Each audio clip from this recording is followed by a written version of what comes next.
Greetings and salutations, scholars. My name is Eli, and I'm one of the co-hosts of the Scholars with a Capital S podcast. And we are here today with our mid-season opener of Season 1 of the podcast. We had Professor Steve on, and then we had a little winter break, but we're back with the Associate Director of the Scholars Program, Katherine Bouman. But before we introduce her, we're going to talk a little bit about some new segments that we're adding today. It's very exciting.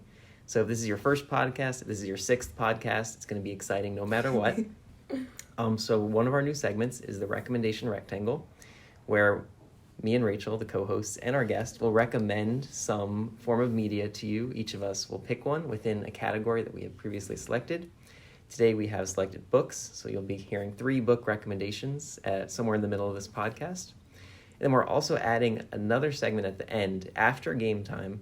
It's going to be called the Brain Teaser Battle, where we give the audience a brain teaser, and you have to solve the brain teaser and fill out a Google form. And if you're the first person to answer it correctly, then you will be mentioned on the podcast. Your name will be given a special shout out on the next episode. So there's going to be a Google form linked on both our Spotify and YouTube. So feel free to click that, after the podcast once you've solved the brain teaser and submit your answer. Without any further ado, we're going to introduce our guest, our very special guest, Katherine Bouman. Why don't you say hi? Hello. So we're going to start the podcast as we do with every podcast, and we want you to give us a 60-second elevator pitch of who you are to someone that maybe doesn't know who Katherine Bouman is. Okay. I was thinking about this last night. I'm Katherine Somerville Howarth Bouman. I live in rural Pennsylvania in a place that we call the beginning of the Endless Mountains. I have 3 wonderful children. I'm married to a filmmaker who's also a professor at SUNY Oneonta. I was born in Mississippi, grew up in Brooklyn, New York, spent my teenage years in Portland, Oregon, and while my academic training and professional background is in museums and early childhood education, I'm actually, a classroom teacher. For the last 10 years, I've been senior associate director here, so. Wonderful. That's it. Phew. We are very lucky to have you here in the program. Yes, very much so. That was Thanks. fabulous. I feel like I learned so much that I didn't know about you. Yeah, me too. In that 60 seconds. That was very knowledgeable. Okay, so getting right into the thick of it, you kind of touched on what you did before Scholars a little bit, but we wanted to know what you did before you worked here. So, like, your professional journey, but also your educational journey. Okay. Well, do you want the long version or the short version? I think we want the long I think I want the long Okay. version, Yeah. yeah. All right, let's see. When I first graduated from college, I was an anthropology major in college, and I knew I didn't want a PhD. I had been actually studying primates. My undergraduate thesis was doing research for the orangutans and gorillas at the National Zoo and the Bronx Zoo. That's so cool. I was looking at tool use and language cognition. But I couldn't find work in that field, so I worked for an accounting firm for a year in California, and realized that was not the right choice for me. So moved to New York City and started working at the Museum of Natural History, doing mostly audience research and exhibition design and development. And then I started graduate school at Bank Street in Manhattan to pursue an early childhood ed degree and also museum education degree, and worked at the Brooklyn Museum of Art and did some work at the Metropolitan Museum of Art. And then I married somebody who's from Binghamton, so we moved here. And for about 5 years, I was the director of education at the Robertson Museum downtown.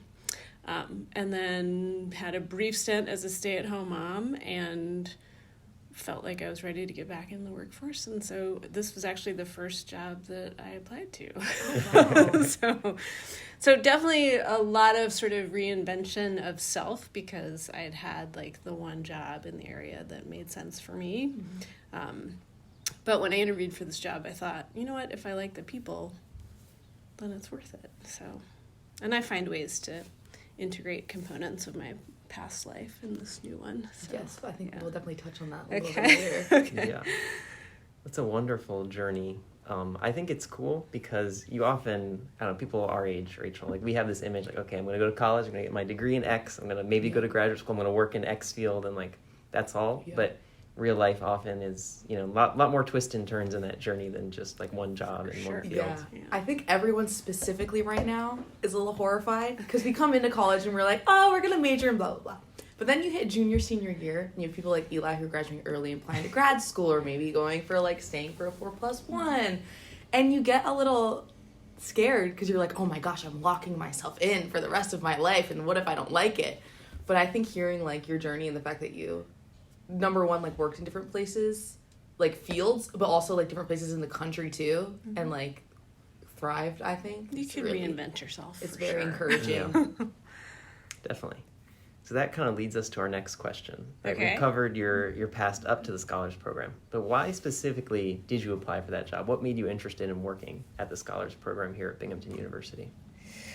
Well, that's a good question. So the job, as originally posted, was a part-time gig. Mm-hmm. So it was 4 hours a day, and I really didn't know very much about the Scholars Program. I knew that I liked working with undergraduate students because I'd actually had several as interns in my previous roles.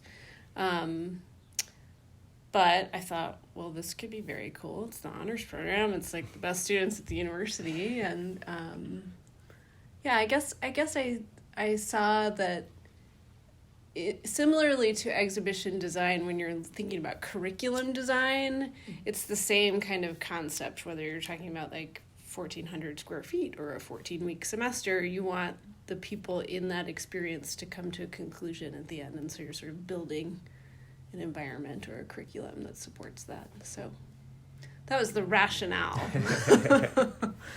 Yeah, that definitely makes sense. Yeah, that's awesome. I wondered, like, when you went in for the interview, were you nervous at all about how you were gonna like sell yourself because you hadn't been? Yeah, for sure. I feel like that would have been so cool though when you came in for the interview and you're like, yeah, I worked in museums and did all these cool things compared to like all the other people that probably came in to do it. Well, I don't know. I guess I just thought this is just as much an interview for me as it is for them. Mm-hmm. And I tell students that all the time when they're applying for things, because you know it's your life too, and you have to decide if it's a good fit. So anyway, I felt really lucky, and I definitely, when I left, I was like, oh, that was kind of fun. I like those people. I hope it works out. That's awesome. My next question for you would be, how would you describe this job to someone who has never heard of the Scholars Program? Ooh, that's tough.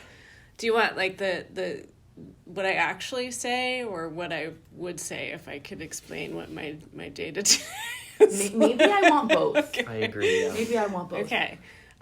So the Scholars Program is the university-wide honors program for undergraduates. And so we have students from all different majors all over the university in our program. We also have faculty from all over the university teaching for our program. We have no designated teaching faculty. We have to hire. That's the primary difference between an honors program and an honors college, is designated faculty.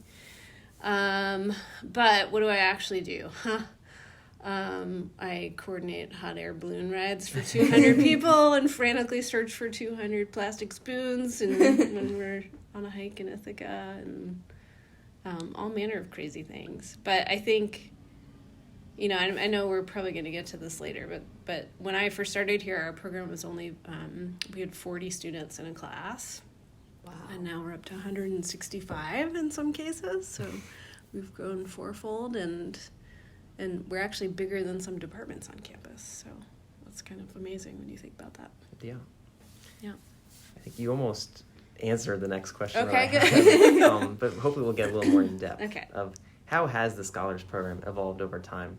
Because Rachel and I and the people our age have really only known it under the Professor Steve direction, but also like a very big program. Or, I mean, not like huge in that there are honors programs that are much bigger, but comparatively, to 40 people, it is a lot what more. it was. Yeah. Well, I'm told that, so, the program's been around since 2000. We've had several directors over the years. I think the biggest change of the last quarter century is that initially there was no learning community, so all of the students didn't live together. They did have to take courses together, but they didn't really get together or do anything outside of class, so there was no sense of community.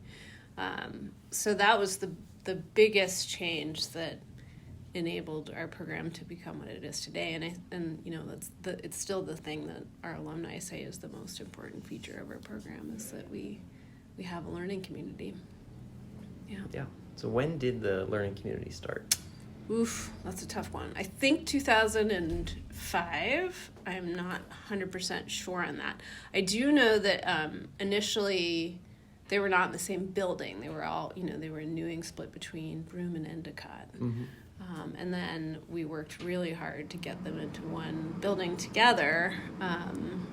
That started, let's see, maybe, I don't know. Do you remember when that was? 2018 maybe? Does that sound about right? I don't know. Maybe, That's a lot, closer in time than I would have anticipated. Me too, yeah. Yeah, I would have thought maybe 2009. Yeah. Wow. Yeah.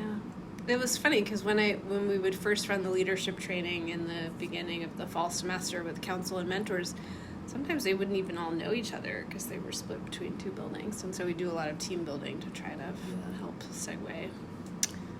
Yeah. That's so different from our experience. I can't even imagine that. I feel like you obviously don't know everyone when you get to you hit the upperclassmen, but I mean the RAs especially, they were like celebrities within our building, a little bit. You kind of discussed some of the wacky things you have to do for the program, like hot air balloons. Uh-huh. But what is your favorite part about working in the Scholars Office? Because you have to wear a lot of hats, I feel like. I do. Definitely my favorite part, it's the people, I think. I really have, if I didn't like the people, I wouldn't want to be here. So that's essential. I think one of the cool things about my job that is not the case with many jobs on campus is that we actually interface with every single office on campus. So whether that's Res Life and coordinating bed stock, or working with the study abroad office to help our students when they come back from a semester away, or working with Sodexo to cater our events, and all the various academic departments and academic advising, and certainly alumni relations and development, and so I get to really sort of see all of the various aspects of campus, which is nice.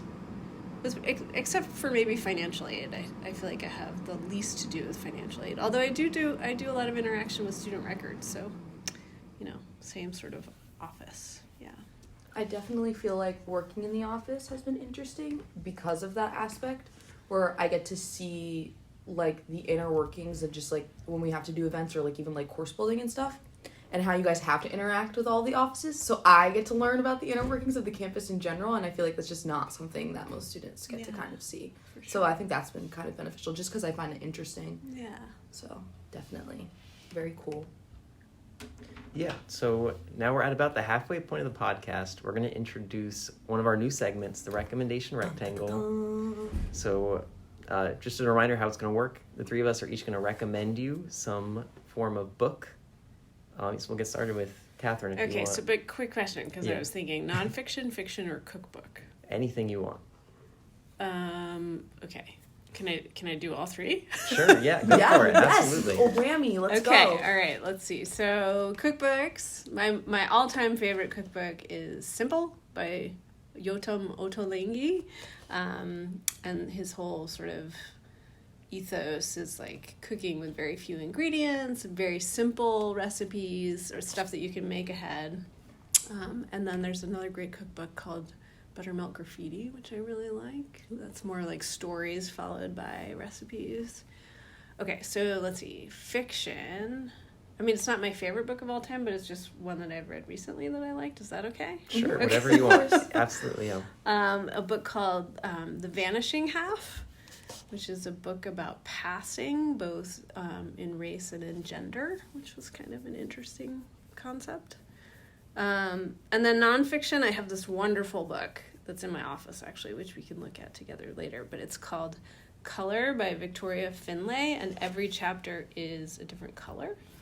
And it's sort of like the natural history and sort of science and aesthetics behind those things. Oh, that sounds really cool. Yeah, it's really neat. So whether it's like black and looking at how, artists have used charcoal in their artwork, or how Egyptians used it as eyeliner, or it's fun. Yeah, those are my too many recommendations. Wonderful, thank you, yes. Rachel, do you want to go next? I will go next. So, as I was thinking about my recommendation, I was kind of teetering between whether I wanted to do something I've read recently or something that's kind of been like a constant. And I've settled on, for my first recommendation rectangle, to do something that's been a constant for me. And so I find that a lot of people in high school, when they read classics, they kind of like either didn't read them, or when they did read them, they were like so bogged down by the fact that they were in an English class or whatever. But my mom was an English teacher, so I was always like on the classics grind when I was like in middle school and high school. And so even if you've already read it, I highly recommend you reread The Bell Jar by Sylvia Plath, because I read it when I was probably too young to read it. And I feel like it really moved me then, but also I just think it's something you could revisit now, like as we're older and entering kind of the period of life that she talks about in the book. I don't know. I just think it's a really interesting look into the psyche. Highly recommend. Reread your classics, guys. They're not bad. Very cool. Okay, so I'm going to go a little bit of a different direction with the rectangle. And then I'm going to go with my favorite book of all time, and one that is not a classic per se, not as it's fiction, but it's The Rainmaker by John Grisham. So that is John Grisham writes a lot of legal stuff about like lawyers, which it sounds really boring, but they're all very intriguing, I promise. But The Rainmaker is my favorite because it is kind of the ultimate David and Goliath story of one lawyer taking on like big pharma. So it's pretty good, and there's kind of like this love story throughout as well. So it ends in a very satisfying way. No spoilers here though. There's also a movie, but the movie's not as good as the book, so you got to read the book. Always read the book. Yeah, so that was our very first recommendation rectangle. So hopefully, if you're looking for some books, that might provide you some inspiration. You've got a whole pile. Yeah. Yes. Cool. Okay, so now we're gonna get back into the interview, and we're gonna go a little bit of a different direction now and talk about maybe one of the harder parts of your job, which is having, I'd say, difficult conversations with students. And I'm curious, as someone who doesn't have to do that, like how never had that responsibility. Like, how do you have a conversation with a student who is like really struggling or needs a lot of help? Like, what's the approach that you would take to that? Well, so Professor Steve and I play good cop, bad cop, and I often have the bad cop rep, but no, usually when I'm having conversations with students who are struggling, I feel like they come in really scared, and it's not scary. It's how can we help you to be successful here? Are you making use of resources to be successful? And oftentimes, when students are struggling academically, it has nothing to do with anything in the classroom. It's all manner of things outside of the classroom. So in those conversations, a lot of stuff can come up, whether that's personal or like time management, or, a lot of our students need the counseling center on campus for sure. So it's never a, like, you're in trouble conversation. It's how can I help you? Yeah. Gotcha. Yeah. That was an illuminating answer. Yes. It's all about the perception of it, guys. It's not that bad. I'm not as scary as I seem. No. And that's perfect because it leads us into our next question quite well. How do you balance that careful line of like being a friendly face to scholars, but also a disciplinarian? Because as you said, I think you take on maybe like the bad cop persona, honestly more in myth than like actual reality. But how do you handle that? I don't see myself as the bad cop. That's the hard part. Like, I don't know where this perception came from. I don't know. I mean, I guess sometimes I have to send the, like, oh, you said you'd do something and you didn't. You know, that's the, like, me and mommy. I don't like playing that role, but, you know, honoring commitments is important. So one thing that I do keep in mind, and we often talk about this in staff meetings, but when we're at those big events, especially for the first year students, just remembering that they are feeling way more awkward and uncomfortable and are, you know, struggling to connect, so that when you're the face of the party and you've been there before, you have to be the one to reach out and help them feel you're the social glue, so to speak. And just knowing that your job is to help people is, I don't know, somehow that helps me. But yes, clearly we need some, like, PR help to help me get my reputation back. Honestly, I think you are just the person that is most, like, heavily involved. Because, like, Professor Steve is, like, there for, like, ultimate guidance and, like, you know, super encouraging speeches at events. But when it comes to, like, the logistics when we're reaching out, it's you. So I think there's also just, like, a level of intimidation. Because it's like, Katherine Bouman knows what's up. I know that sometimes there's no toilet paper on the hike. So it's preparing for worst case scenarios. That's my job. Yeah. And speaking of interesting responsibilities that you have, what was it like teaching a class this semester, It was really in fun. the fall semester? So I taught a Scholars 280 course called Creating Collective Memory, and it was a class on the curatorial process and understanding museums, both, you know, as sort of historical sites of, you know, colonial acquiring of objects, but also sort of in their power to create change in a community and establish identity.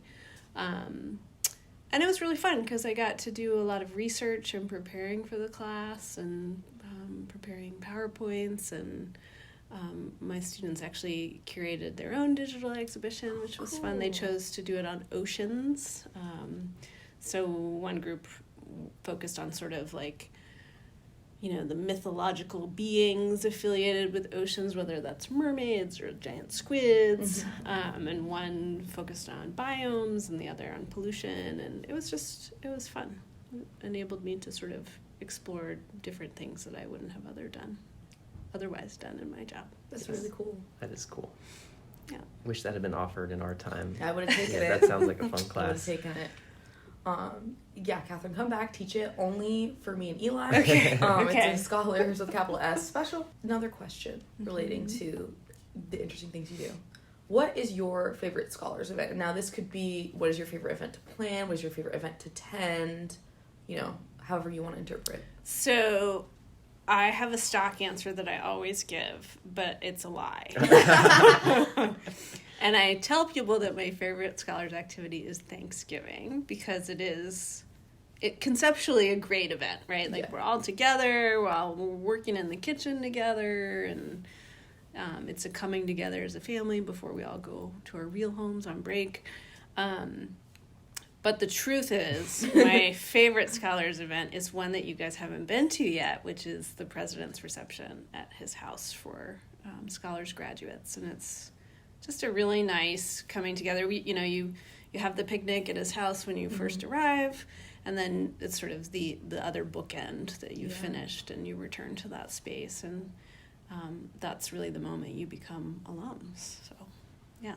That's it's pretty fun. cool. Very much. And we all give toasts to each other. Aww. It's a nice thing. Yeah. No, it's definitely like that. We've heard about it. We hear about people playing musical instruments for the president. We hear about the whole bit. So it's definitely something to like look forward to, which I think is nice to hear. Yeah. The best is yet to come. Exactly. So we're gonna ask our favorite question now, which we ask everyone, and we've gotten some really good answers. Okay. And this is kind of like, you can interpret it however you would like. But if you could change one thing about the Scholars Program, what would it be? It could be like a very realistic change, or it could be dream scenario, like never going to happen, but you just want to see it, you know? So So I have my fantasy answer and then like my what I really think we should be doing answer. Awesome. Fantasy is definitely building a new like Hogwarts style. It's like learning community for scholars. It would have a library and like a pub and classroom space, maybe even like a gym. But it'd be really cool. And there might be some kind of really nice outdoor space for like tiki torch ceremonial parties of some kind. So that's my fantasy. And certainly if I win the lottery, you can hold me to actually building that. But I will be expecting a donation. But in practice, in reality, and you know, part of this is that we've gotten so big that it's hard to do this. But I do feel like we could be doing more to engage our alumni. And, you know, I keep in touch with alums, and in fact, I'm going to 2 scholars' weddings in the spring, which I'm very much looking forward to. But, you know, that's like a full-time job in and of itself, is having somebody who coordinates alumni relations in that capacity. But so much potential there for sure. Yeah. Especially as, you know, it's not just a class of 4, you know, it's a class of 100 plus. There's a lot more potential, a lot more people. Yeah. A lot of connections. Yeah. Mm-hmm. It's wild. So that was a lovely answer. Looking forward to my Hogwarts castle in the future. I will be coming back, maybe with the new alumni, you know, relations after I graduate. Awesome. Everything will come together perfectly. But this is more of a personal question, you know, moving away from the professional side. You have a lovely furry dog, Rusty, our friend who sometimes comes to visit the office. He's a terror. And he's a little crazy. Yeah. He's still a puppy. Yeah. You know, he's acclimating to being civilized. How do you handle the new dog with all of your not very well? He's eaten 3 TV remotes. I don't know. TV remotes. Yeah, I really, for all my like rep as a disciplinarian, I'm really not doing a good job with dog training. Yeah, I don't know. I'm hopeful he'll grow out of it, but he'll be 1 in January. So yeah. Sometimes it takes time. Yeah. Not to scare you, but my grandma had a crazy dog, and she'd be like, give her 3 years. Then 3 years came, and then I was like, no, she needs 5. And then it was 7, and now she's old, and it's okay. So Rusty will get there. Yeah. I'm hoping he starts taking naps. That's what I need. Dogs are supposed to sleep all day. This one does not. No. He's too youthful and excited. Yeah. He'll live a long, boisterous life.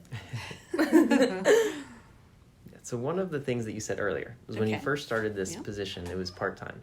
And so the viewers might or might not know that it is no longer a part-time position. You work full-time here. Yeah. So we are curious, like, how do you balance being, you know, a mom to 3 children and working full-time? What is that like for you? It's hard. So I'm a child of the 70s, which means that I was brought up to think that women can have it all, that you can have a successful career and be a mom. But the thing that nobody talks about, and this is probably going to be very boring to your listenership since there's probably not a lot of working moms listening to this, but you're never very good at either one. So you kind of like, I've decided that I'm a B+ mom, and that's going to have to be okay. I don't think that's fair. I'm never going to coordinate the bake sale, but I might contribute to it if I have the time, inclination, and the ingredients required. But that's like a magical unicorn trifecta. So, you know, everybody's always doing the best they can. Yeah. There you go. Yeah. And, you know, I don't want to speak on your parenting abilities because I have no You've no seen basis. my dog training abilities. That's lacking. But I would say that you are very good at your job here. So you're definitely an A+ scholars thanks. program and Thank you. senior director. Yes. A+ scholars program. Yes.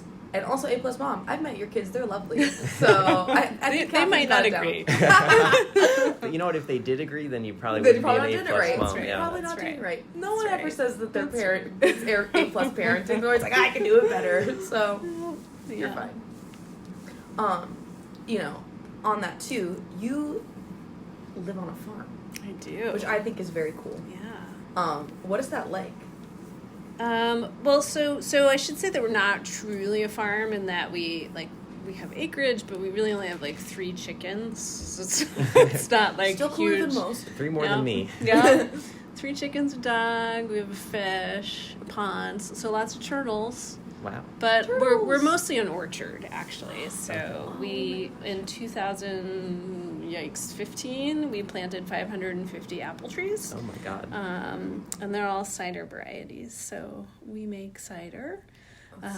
And eventually Calvados is the plan, but we have to become an actual distillery first. New scholars in that proposal, apple picking Yes. at Bouman's house. That would be so cool. That would be sure. very cool. Yeah.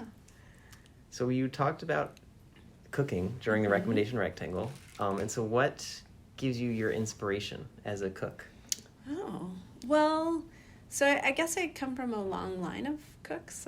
Cooking is something that my family has done, and I have family recipes from my great-grandmother, and there's certain dishes that I make every Christmas, and I'm sure most families have those things. So that's certainly an inspiration, but also I like reading recipes. So Yeah.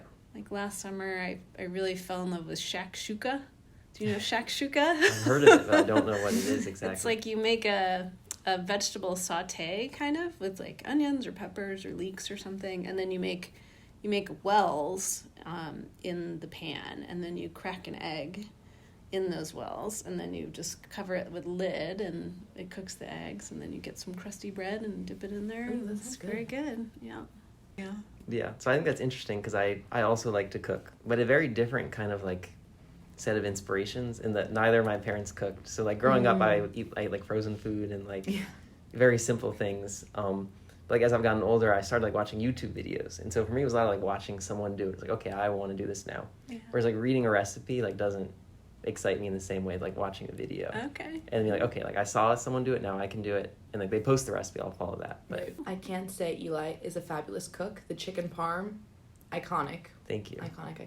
Yeah. And cookies. Your chocolate chip cookies are amazing. There was a Your cake, eggplant parm is yeah. amazing. A birthday cake that we A consumed birthday recently. cake that we just had. Rebecca Carpenter, shout out. She is now 21 years old. Woohoo! Eli baked a cake from scratch. Literally the best thing I've ever had in my life. Wow, Thank what you, kind of thank cake was it? So it was a chocolate cake with chocolate frosting, and then I also made some green frosting, Binghamton themed, obviously, and then did some decorations and lettering. Wow, Yeah. fancy. It was really good. I was eating it and I just kept being Eli, this is so good. What did you put in this? It was amazing. We were all very, very happy. Yes. Yep. Happy birthday, Becca. Happy birthday, Becca. Happy birthday. So your farm is not in New York. That's right. It's in Pennsylvania. Pennsylvania. Yeah. And so what is that like living in Pennsylvania every day? I mean, your kids probably go to school in Pennsylvania too, but then you work in New York. What's the culture difference? I'm just curious. So we're just 20 minutes from campus. Right. It's actually my commute to campus is shorter than my commute was when I lived in Brooklyn and worked in Manhattan. So it's Crazy. There's one stop sign on my whole 20-minute drive. I guess, I love Binghamton. I love sort of gritty, run-down, upstate New York towns. So when we moved here initially, we actually lived on the west side of Binghamton, which I miss and love because the sidewalks and the community. Yeah. It's such a great place to raise kids too.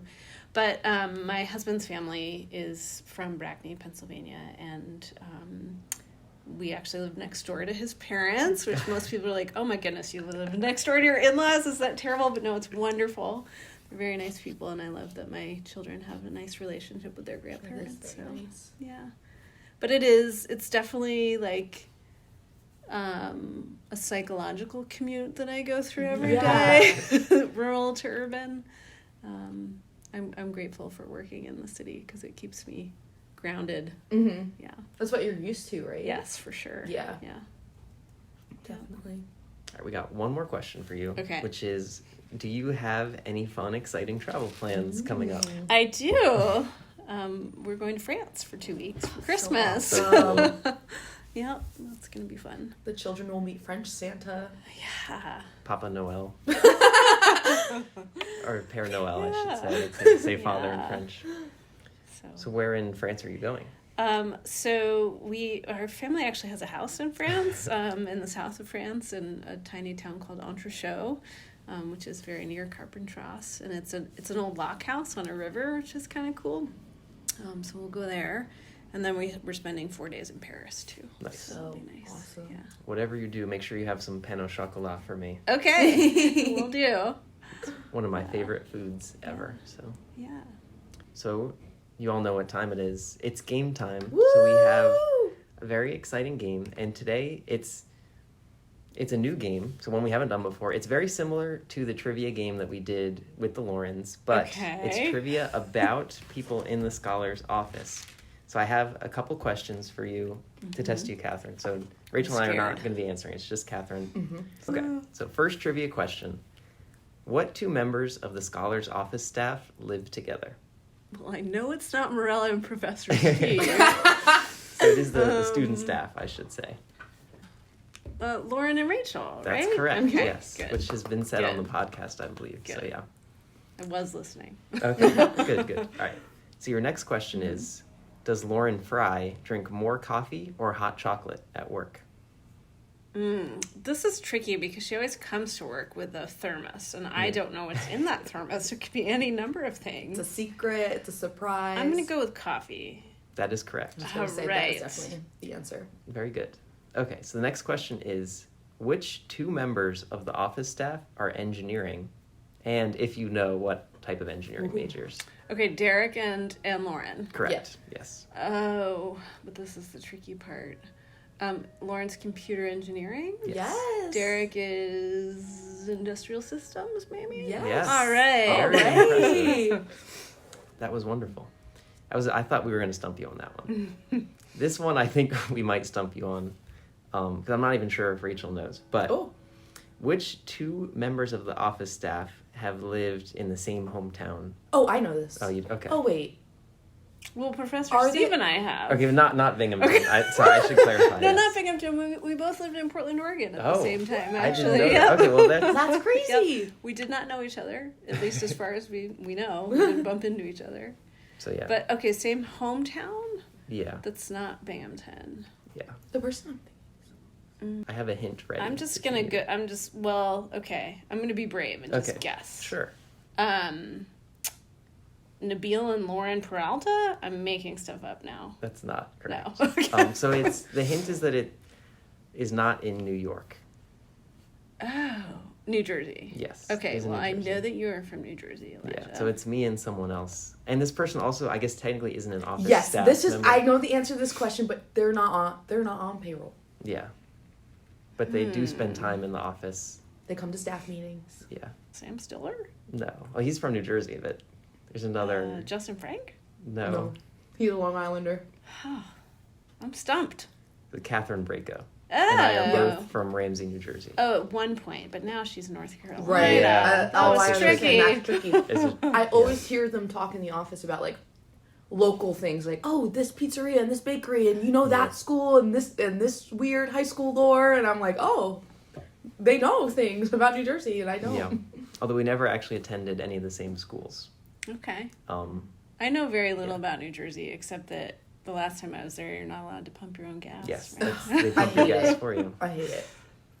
It's weird that I have gotten so much more gas in New York than in New Jersey, so I'm used to not pumping it. Mm-hmm. But it is kind of nice when it's like I don't have to get out of my car. I just don't. It makes me feel weird. I'm like I like pumping my own gas. Yeah. Yeah, I mean, what's the etiquette? Personally, I don't tip. I don't know if that's like sacrilegious saying that. I do say thank you or like have a nice day. Yeah. So you be friendly, and you do roll down your window to like give them your credit card. But Right. yeah. I guess in my mind it's like I can do the labor myself for free. Well, but New Jersey gas is way cheaper than New York gas, so because of taxes. But That's okay. yeah, I think it also like it increases like jobs. So like in general, I support Yeah. it. But Yeah. You know, I will sacrifice the expensive gas to say I'm a New Yorker rather than I'm from New Jersey. It's okay. It's okay. yeah, We have better bagels and pizza. It's true. It's just true. okay. This is another podcast. Right? The great Um, debate. Okay, so we have two more questions. One Okay. of them is, Where does Katherine Braco work on campus? The Union. That's correct. Yeah. She's a front desk associate. And then we have one more, which is not a trivia question, but a more like a superlative that you're going to assign. Who in the office sends the best weekly update emails? So for backstory, everybody who works in the office sends me like a little update on what they've been working on the last week, what they plan to work on next week, and any questions that they may have. I don't know. Elijah, you're really good at the bullet point list. Oh, thank you. You're big on the bullet points. I'm a bulleter, yeah. And Lauren Peralta's very good at the questions, I would say. Okay. Sorry, no offense, Rachel. I tend to get goofy with them because sometimes I don't even remember what I did that week, and I'm like, haha. You could start There you go. including like pictures or Oh my, that would be so You know, funny. so next time when we ask you this question again, it'll hands down be Rachel just because I made Katherine laugh. There you go. Wonderful. Yeah. Okay, so it's time for our last segment, a new segment, which I'm calling the Brain Teaser Battle. So I'm going to... I wrote a scholars-themed riddle that I'm going to read, and how it's going to work. So you, the listener, what you're going to do is if you're on Spotify or YouTube, you're going to click in the description, the link, go to the Google form, and you're going to submit your answer once you have it. And the first person to submit a correct answer is going to get a shout-out on the next podcast. They will Yeah. become a celebrity. You will. Yes, you'll be famous. So this is your chance to achieve notoriety. So here's the scholar's riddle. I'm a tool in every scholar's box, one of our key building blocks. Although not all scholars will use me, my most famous use is to help you flee, to help you set off to the sky. Alas, what am I? So we're not going to say the answer. We'll reveal the answer on the next episode, as well as the first person to submit. Get a thinking. Yeah. That's interesting. But I would like to thank our very special guest, Katherine Bouman. Thank you so much. You did an Thanks. awesome job. Yes, It that was wonderful. nerve-wracking, for sure. Is this your first podcast you've been on? Yeah, ever. Okay. We're so cool. We're honored to have you. Thank you. Thank- It yeah. was pretty easy. I mean, Okay. all in all. That's good, yes. I'd like to thank the listener because we couldn't do this without you. And I'd like to thank Rachel for being a lovely co-host. And I'd like to thank Elijah for being the best co-host. Thank you, thank you. And as always, it's Scholars with a capital S.